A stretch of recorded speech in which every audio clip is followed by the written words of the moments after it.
Приступаем к аускультации легких. Надключичные области.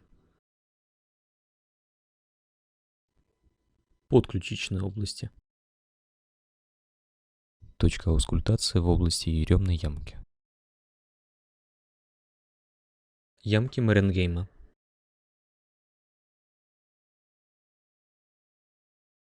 Точки по передним аксиллярным линиям.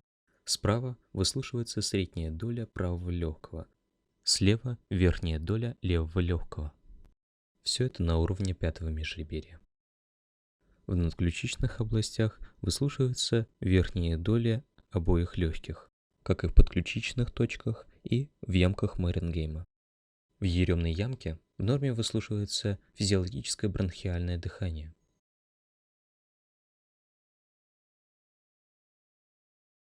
Средняя аксиллярная линия третьего межреберья.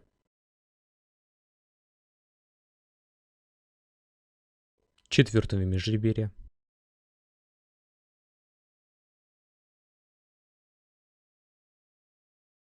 Пятого межреберья.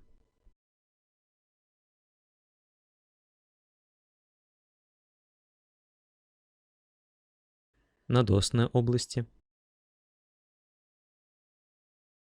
Паравертебральные точки. Просим пациента скрестить руки перед собой, слегка наклонив голову. В межлопаточных пространствах выслушиваем нижние доли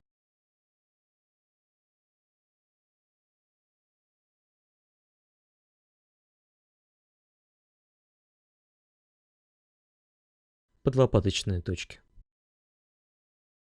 Под углами лопаток в седьмом, восьмом и девятом межреберьях выслушиваем нижние доли обоих легких.